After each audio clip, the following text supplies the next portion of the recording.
¿Quién fue? Ya. Ok, bueno, continuamos. Entonces lo que quiero mostrarles esta noche, a través de una reflexión del pasaje bíblico de Génesis, capítulo 2, versículos 18 al 25, es precisamente una información que nos da ese texto con respecto a lo que es la relación de pareja, el diseño que Dios estableció. Siempre hemos dicho que el matrimonio es maravilloso, que el matrimonio funciona por la sencilla razón de que es idea de Dios. Y todo lo que Dios hace es bueno. Y cuando se relaciona con el ser humano, dice el texto sagrado que es bueno en gran manera. Y creo que todos los que estamos aquí tenemos que reconocer que estar casado o casada es una bendición. La Biblia no se equivoca cuando dice el que haya esposa, haya el bien y alcanza la benevolencia de Jehová, y eso es recíproco. Pero también no podemos tapar el sol con las manos, como dice el adagio popular, y reconocer que muchas parejas no pueden decir que su matrimonio es lo más maravilloso que les ha pasado en la vida. Existen muchas personas con heridas, con traumas, con recuerdos desagradables causados por una relación de pareja.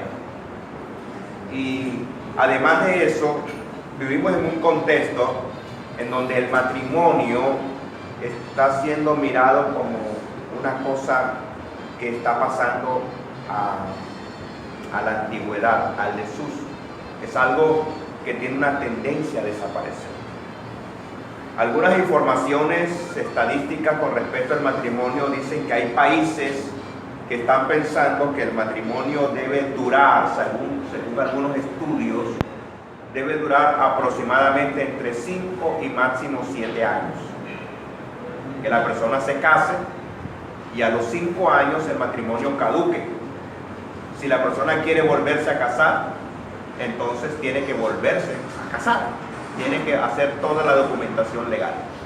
Algunos países están planteando eso, porque según estudios, teniendo en cuenta el aspecto químico de lo que es el sentimiento, el enamoramiento, más lo que es la convivencia, más lo que tiene que ver con los patrones de cultura, los patrones de crianza, más lo que tiene que ver con la apertura de esta posmodernidad, las informaciones que se manejan a nivel mundial, todo eso genera una influencia directa o indirecta y hace que los esquemas mentales, que los esquemas de comportamiento en las personas y en las parejas de alguna manera sufran algunas variaciones. Dicen las personas que trabajan en políticas públicas que al Estado le cuesta más disolver un matrimonio por caducidad que divorciar a una pareja. Entonces todas estas reflexiones nos están llevando a pensar cuál es la imagen que el mundo tiene del matrimonio. Y esto sin meter lo que es la violencia de género, el feminicidio y todos estos problemas que suscitan de una mala relación de pareja. Como les dije ahorita, la pregunta es: ¿qué pasó? ¿En qué momento se dañó esto? Una persona en condiciones normales jamás dice me voy a dañar la vida. Me voy a casar con X persona porque yo sé que me va a ir mal. Estoy casi seguro o segura que a los 3 meses ya mi vida será un infierno. Nadie se casa pensando eso. Todo el mundo se casa con expectativas, con sueños, con anhelos. Entonces, el punto es que hoy, lamentablemente, están exigiendo atajos. Existen atajos como para tratar de solventar los problemas de relación de pareja. Voy a tocar algo un poquito fuerte y trataré de hacerlo de la mejor manera. En el ámbito de la intimidad, por ejemplo, algunas personas están planteando que para acabar con la rutina del matrimonio debería incluirse un tercer elemento.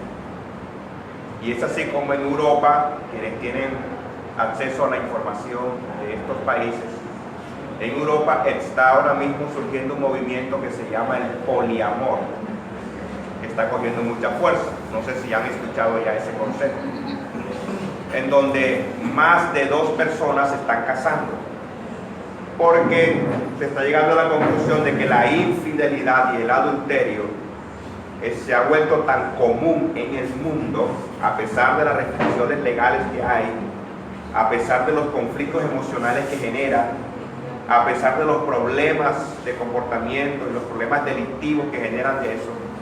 A pesar de eso, la infidelidad y el adulterio ha cobrado mucha fuerza en casi la mayoría de las parejas.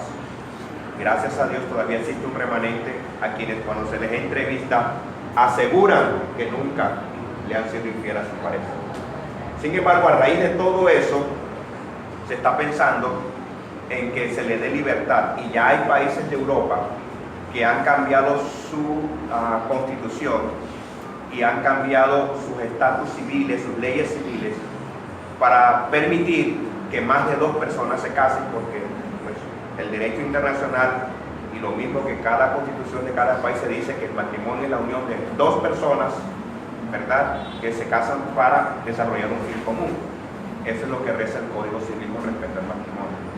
Sin embargo, ya hoy, con la redefinición de familia, ya no se habla de 2 personas, un hombre y una mujer, sino sencillamente 2 seres humanos que, movidos por el sentimiento, deciden unir sus vidas en el matrimonio. Y así sucesivamente. Toda esta serie de situaciones es sencillamente un ruido que está causándose alrededor de la relación de pareja. Se sobreentiende que en la iglesia, entre los creyentes, debe haber una voz de esperanza. Pero las estadísticas muestran que los índices de divorcio entre los creyentes, tanto católicos como protestantes, están superando los índices de divorcio de las personas que no pertenecen a una religión cristiana o judeocristiana. Eso se puede deber a 2 aspectos. Uno, que las personas que no pertenecen a una religión deciden no casarse porque no creen en el matrimonio. Consideran que la convivencia y la unión libre pues es lo más saludable, y si en algún momento alguno de los 2 siente que las cosas no funcionan, sencillamente se separan y se evitan el trauma del divorcio, del divorcio pues legal. Por otro lado, se cree que el concepto o la idea de que el matrimonio es para toda la vida en el contexto cristiano está siendo revaluado, porque hay personas que están pensando que las cosas, si funcionan bien y si no funcionan, pues haciendo una interpretación a su modo de los textos bíblicos, Dios no nos llamó a servidumbre sino a ser libres. Toda esta serie de cosas nos hacen pensar de que el mundo en el que vivimos está en un momento de pantano. Pero ¿cuál es la solución? ¿Cuál es la respuesta? Identificar que hay enemigos. El matrimonio tiene enemigos. Alguien dijo, la mejor manera de destruir un matrimonio es hacer nada. Y yo quiero muy puntualmente hablar de 2 enemigos del matrimonio. Uno le he llamado la negligencia y el otro la delincuencia. Son términos como extraños: negligencia y delincuencia. Y lo que quiero mostrarles es el paralelismo que Dios hizo cuando nos presenta la creación del hombre y de la mujer. Recuerden que lo que Dios hace, lo hace con propósitos. Y el propósito de Dios no solamente es que nosotros tengamos una información, sino darnos un conocimiento, un lineamiento, para que eso produzca en nosotros un aprendizaje y podamos aprender, valga la redundancia, a saber qué hacer con nuestra vida, qué hacer con nuestra relación. Cuando Dios crea a Adán, de acuerdo a estos versículos, lo coloca en un ambiente agradable. Coloca en el huerto del Edén, le hace unas asignaciones, le da unas tareas, le da una labor, ¿sí? Y luego el texto, de una manera maravillosa y poética, por así decirlo, dice que Dios llega a la conclusión que no es bueno que el hombre esté solo. Es decir, Dios se involucra en el lenguaje humano, en el análisis humano, en el aprendizaje humano. Es interesante saber que Dios no tiene nada que aprender, porque Él todo lo sabe, Él es perfecto. Pero llama la atención que Dios en ese texto, o el texto, ponga en boca de Dios las siguientes palabras: y vio Dios. Eso puede traducirse: y descubrió Dios. Es interesante porque Dios no descubre nada, Dios todo lo sabe. Pero el texto lo dice en una forma muy elegante: y vio Dios que no era bueno que el hombre estuviera solo. Y ese hombre ahí está en el contexto del ser humano, es decir, que el hombre y la mujer no estuvieran solos, le haré ayuda idónea. Y ahí viene todo el relato de la forma como crea la mujer. Pero hay un paralelismo entre lo que es Adán y Edén y Adán y Eva. Adán tiene la responsabilidad de cuidar el huerto. El huerto Dios lo crea, lo condiciona, lo adecúa, está perfecto, tiene toda clase de árboles y tiene 4 ríos y cada uno de ellos alimenta el huerto. Y Dios le da la responsabilidad a Adán para que él definitivamente cuide el huerto. Pero al mismo tiempo le entrega la responsabilidad a Eva para que cuide a Adán. Eva es la ayuda idónea de Adán. Adán es la ayuda idónea de Eva. Cuando nosotros escuchamos el concepto de ayuda idónea, pueden venir muchas imágenes a nuestra mente con base en las experiencias que cada uno tenemos. Por ejemplo, si yo le digo, yo levanto este objeto, pero resulta que este objeto, aunque parece pequeño, tiene un peso mancomunal, es hecho de un material bastante fuerte y pesa demasiado. Y si yo le digo a alguien, ayúdame a sostener esto, ¿cuál creen ustedes que debe ser la reacción de la persona a quien le estoy pidiendo ayuda?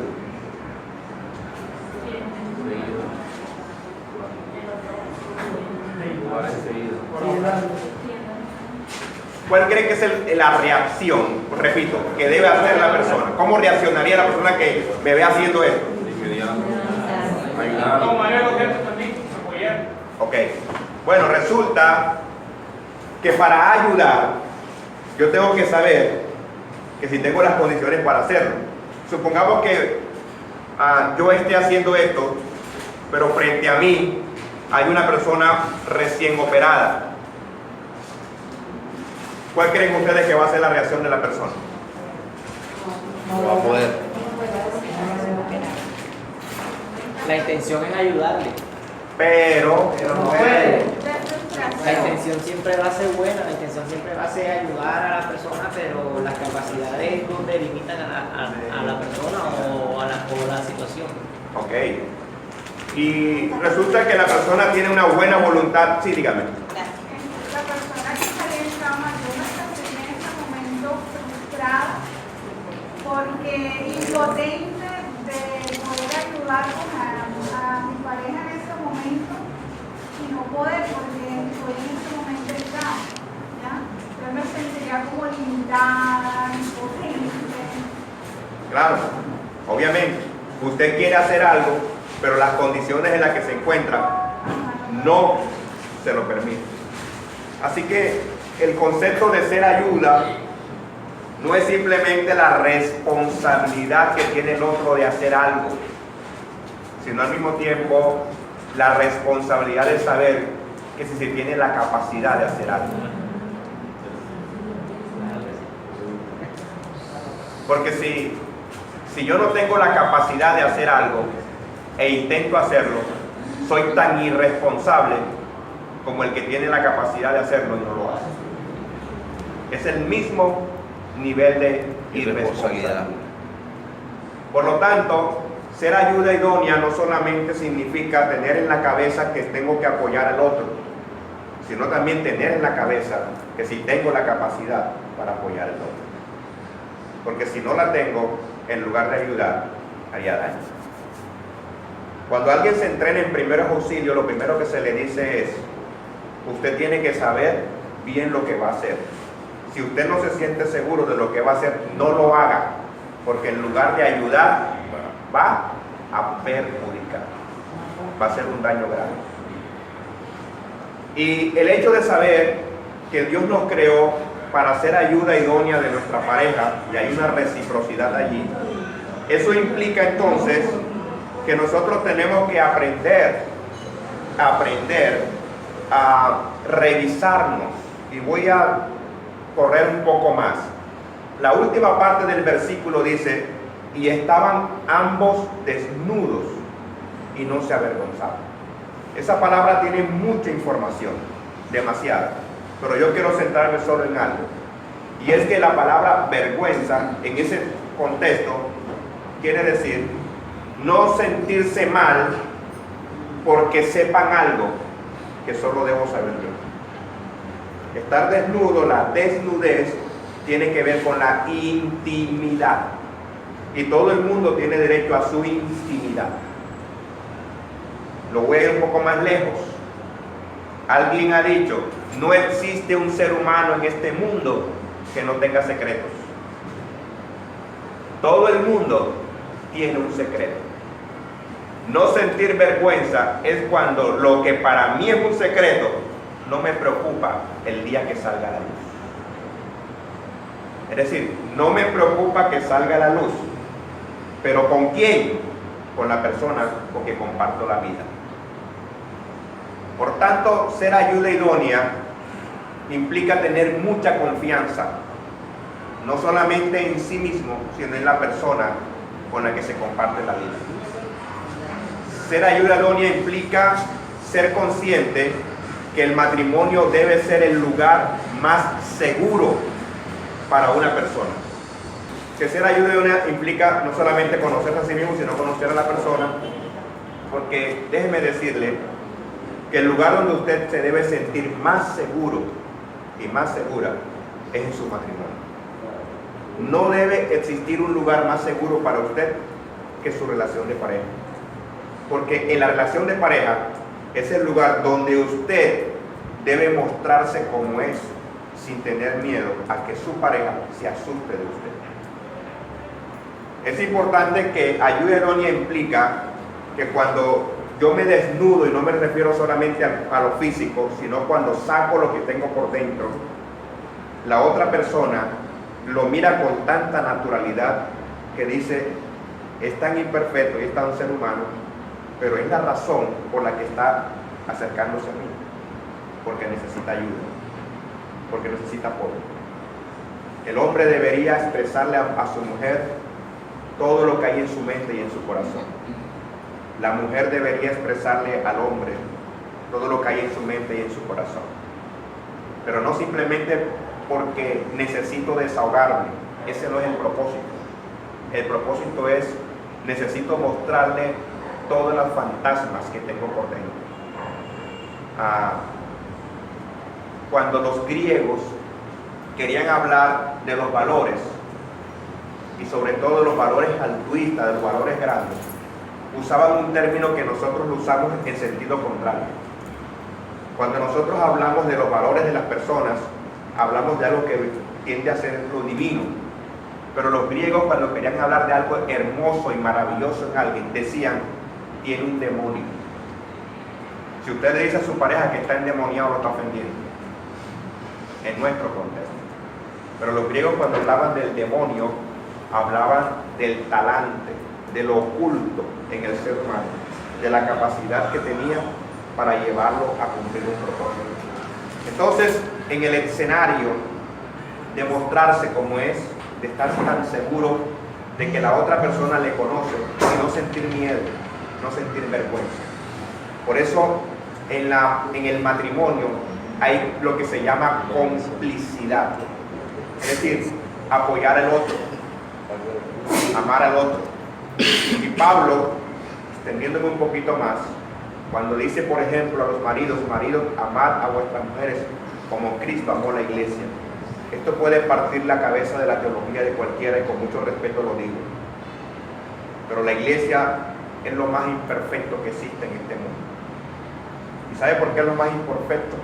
Porque el apóstol Pablo dijo que a lo vil y menospreciado del mundo escogió Dios para avergonzar a los sabios. Así que la iglesia es lo más imperfecto. Jesús dijo, yo no he venido a buscar a justos, sino a pecadores para el arrepentimiento. La iglesia es lo más imperfecto que existe en este mundo. Y con todo el respeto que todos nosotros nos merecemos, la razón por la que somos salvos era porque éramos lo peor. Y por esa razón Dios nos salvó. Porque no había esperanza. A esa iglesia Jesús la amó con gracia. Es decir, no hay que esperar que tu pareja sea el ser más perfecto del mundo. Si la consideras la más imperfecta, entonces es la razón para amarla. Como es él y como es ella. Para lograr eso, hay que hacer algunas cosas primero, porque no es tan fácil hacerlo. ¿Ok? Siguiendo con la idea del texto, en la historia nos narra que hay 4 ríos. ¿Quiénes recuerdan cuál es el nombre de los ríos? Tigres, Éufrates, Pisón, Guión y Dequel y el Éufrates. Se me confundieron con el tigre está por otro lado. Lo primero que hay que hacer para convertirse en la ayuda idónea es tener cuidado con la negligencia, no ser negligente. Y para no ser negligente, lo que hay que hacer es trabajar en la originalidad, es decir, en la espontaneidad. La palabra pisón, increíblemente, tiene un significado literal y un significado simbólico. El significado simbólico de la palabra pisón es la palabra espontaneidad. Es decir, la persona que es espontánea es aquella que no está sujeta a situaciones que le reprimen o que le oprimen. Si hiciéramos un análisis a la relación de pareja y le preguntáramos al hombre o a la mujer, ¿cuántas veces te has sentido tú? ¿O cuántas veces te has despersonalizado? ¿Cuántas veces has querido anularte? ¿O te ha tocado anularte para que tu relación de pareja funcione? ¿Cuántas veces has querido comportarte de una manera, pero no has podido? Recuerdo la historia de una persona que estábamos atendiéndole y empezó diciendo estas palabras: cuando nos conocíamos, yo me reía demasiado. Me reía mucho. De hecho, me llama la atención que yo observo que muchos de ustedes son muy risueños, son muy jocosos, se ríen bastante. Y él decía, yo me reía mucho, pero cada vez que yo me reía, ella me pegaba me pegaba un codazo, me pegaba por la costilla. A veces lo toleraba, a veces no lo toleraba. Hasta que llegó un día en que me di cuenta que cada vez que ella me pegaba por la costilla, la gente se daba cuenta. Y algunos se aprovechaban de eso. Así que empezó a decir, siempre me codeaba, y un día me di cuenta que las personas, cuando les molestaba que yo me riera o alguien se sentía incómodo, sencillamente quería jugar, le decía a mi esposa, codealo, para que no se ría. Y todo parecía como algo de juego, de desorden, de ameno, pero muy sutilmente dentro de él se iba generando una insatisfacción. Y el punto es que empezó a sentir rabia por ser jocoso. Le daba rabia que le diera risa. Le daba rabia que le gustara ser muy espontáneo en las reuniones. Y empezó a rechazarse a sí mismo. Empezó a sentirse muy mal. Y poco a poco se fue apagando.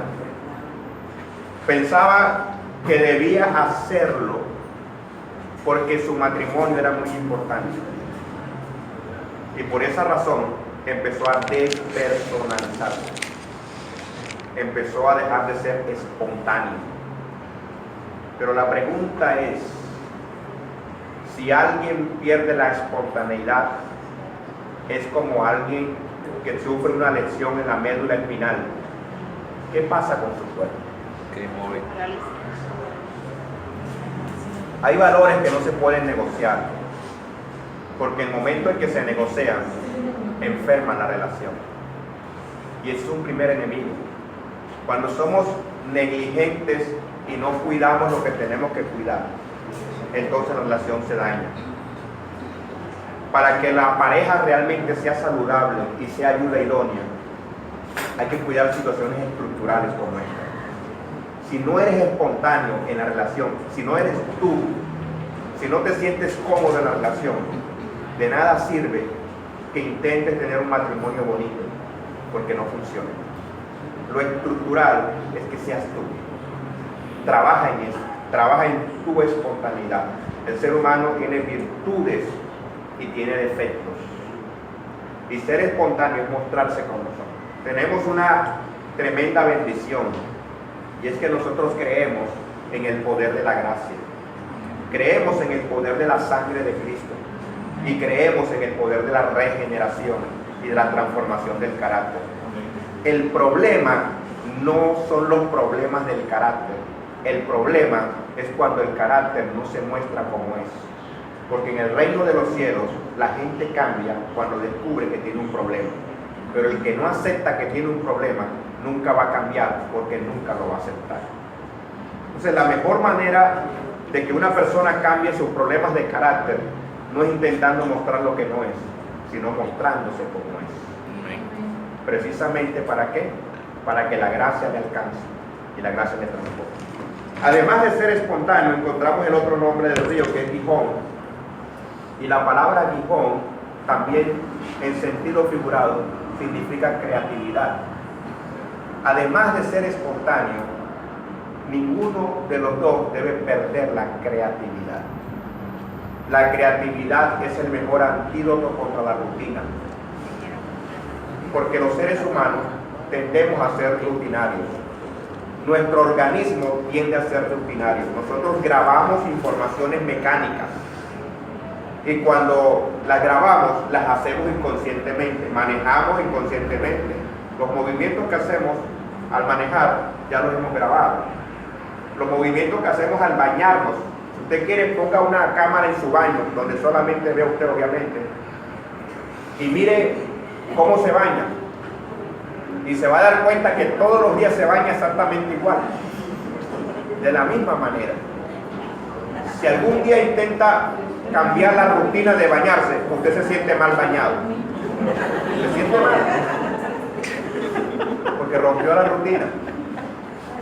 El asunto es que hay una tendencia a la rutina, pero la rutina daña la relación.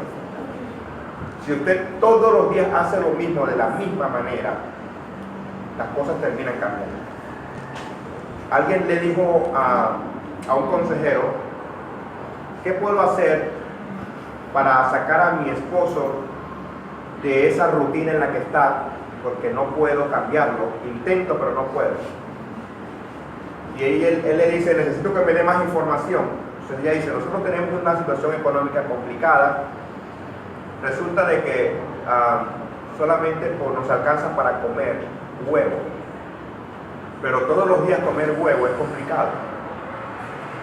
Y yo lo que hago es que todos los días le hago huevo frito, pero él se molesta cuando yo intento hacerlo de una manera diferente. Así que un día lo que hice fue que cogí 2 huevos, el uno lo frité y el otro lo cociné.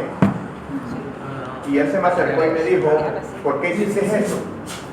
Entonces ella le dice: amor, porque quiero ser un poquito más creativa. Dice: bueno, ok, mañana entonces hazme un huevo en perico y el otro lo haces cocido. Y cuando ella le pone el plato, el hombre se molestó y le dice: ¿por qué te molestas? Porque me cocinaste el que quería el perico y me hiciste el perico el que quería cocido. Hay situaciones en las que romper la rutina cuesta. ¿Pero por qué cuesta? Porque hay que fortalecer la creatividad. Sea creativo en la forma en cómo habla, cómo se relaciona con su pareja. No haga siempre lo mismo. Cada vez que dicto esta charla digo lo siguiente: no hay que tener dinero para ser creativo. Para ser creativo, lo que hay que tener es ingenio. Hay conferencistas que le dicen a la pareja, por favor, cómprese un baby doll cada 3 meses. No todo el mundo tiene para eso. Pero lo que yo sí les puedo decir es, cójale dobladillo a la bata un día, el otro día suéltesela.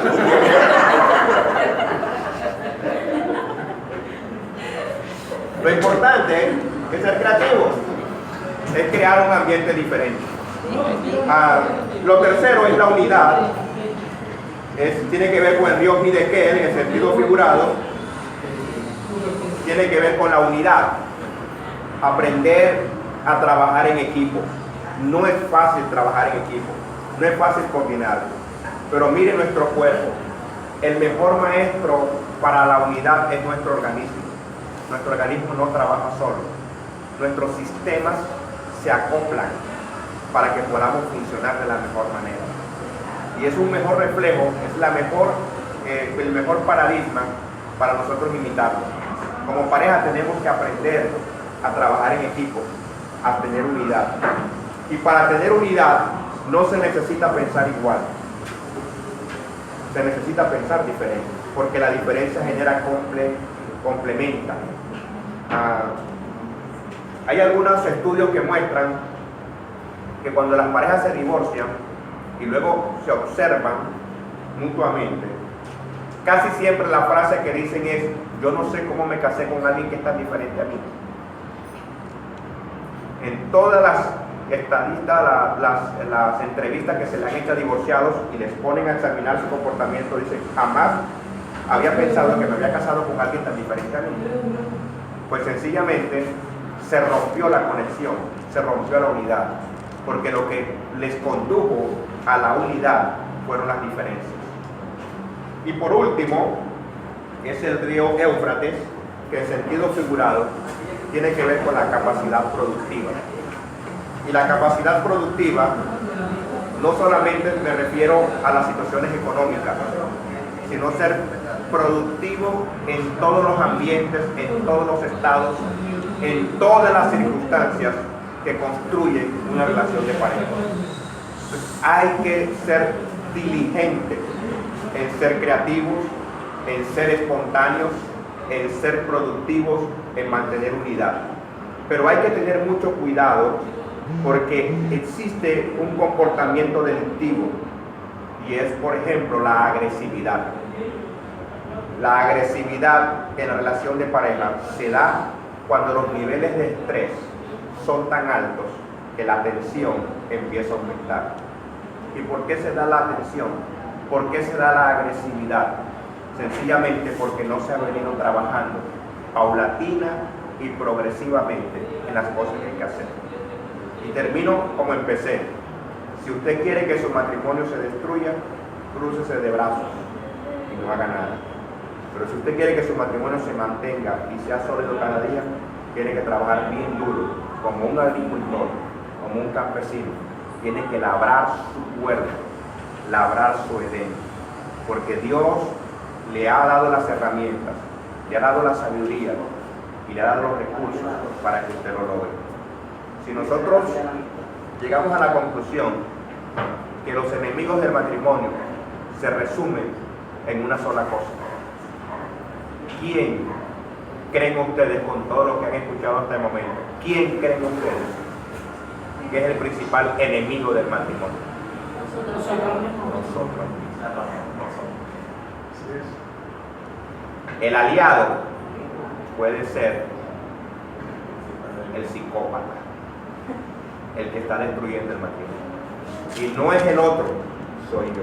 ¿Qué estoy haciendo yo para que mi matrimonio se dañe o se construya?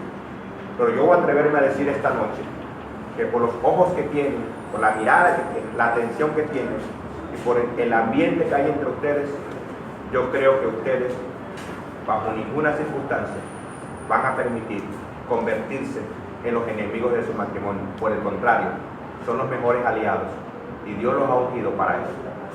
Muchas gracias. Que Dios los bendiga.